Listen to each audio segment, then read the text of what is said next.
Welcome to the free independent channel. This is probably one of my first videos on this channel. I'm your host, Rich Burkett. Video's title is Trump, Libertarian, Populist, or Consequentialist. At the 2024 Libertarian Party Convention, Donald Trump declared, "I have been indicted by the government on 91 different things, so if I wasn't a libertarian before, I sure as hell am a libertarian now." And here's him speaking at the Libertarian Convention. Trump had previously criticized libertarian ideas.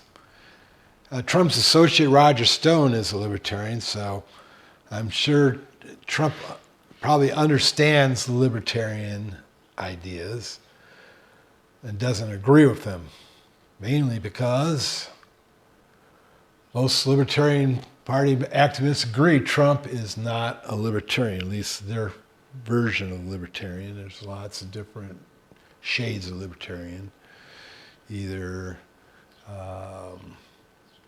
pro-property rights or anti-property rights is mainly the difference. Trump is more likely a civil libertarian, concerned with civil liberties, defendant rights, and criminal justice reform. Trump signed his First Step Act into law that eliminated the 100-time enhancement for crack cocaine penalties beyond powdered cocaine. And by the way, that was something that Joe Biden supported, was the 100-fold. And it was obviously racist because at the time, most of the people that were smoking crack were black and most of the people doing powdered cocaine were white. So,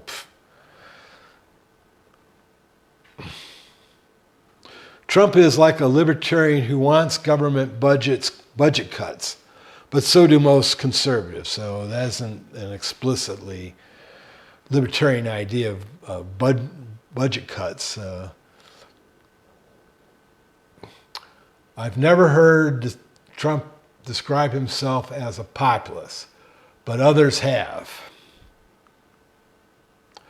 Populists tend to be either leftists or rightists, with leftist populists being more socialist domestically, while rightist populists are more free market domestically.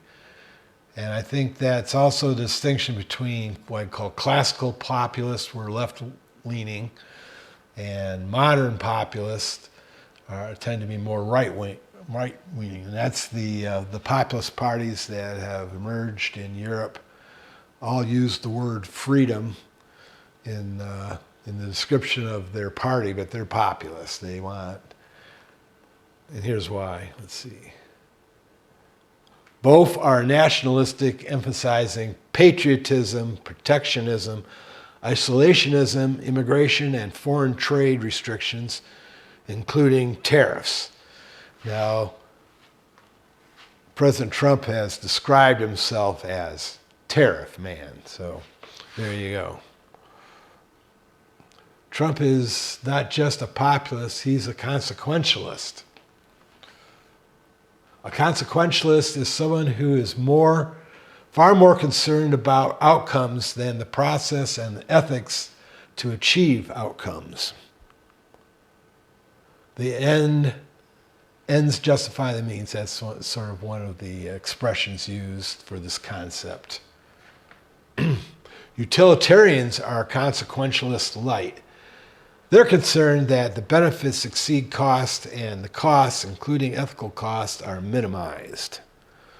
That is, the utilitarians, if they want to run a pipeline or wire across your land, they look at it as a great benefit to society at little cost to the landowner that they're forcibly allowing, not forcibly, force and allow are contradictions, are forcing landowners to accept on the basis that is minimized. The same thing about the funding of government, that it's rather than conscripting people to be in government, they can take money and have people voluntarily work for the government as long as they're paid and happy.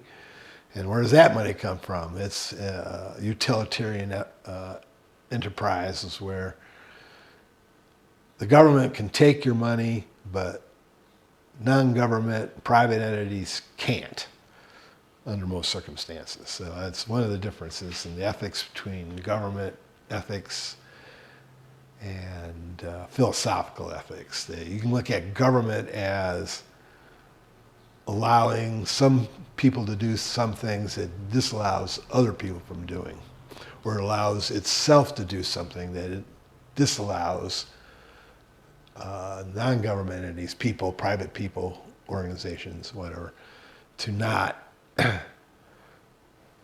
So,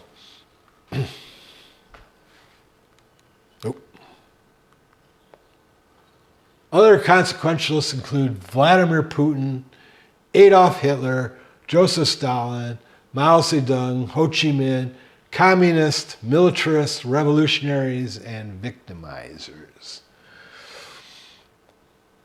Well, when you think about somebody steals somebody else's property, they're thinking more about the outcome than the process and the ethics of what they're doing.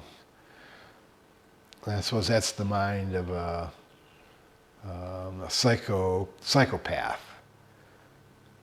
Now, some psychopaths aren't thinking about outcomes; they're just doing it because they can. Now, consequentialists willing to take actions in which costs exceed benefits are also likely to be megalomaniacs who overrate their own abilities, power, and influence, and or underrate their adversaries. Okay, and please comment, like, or subscribe. I'm sure Trump's other things, people have called him narcissist. That kind of ties in with the consequentialist thinking. And have a great day, and I'll see you in the next video.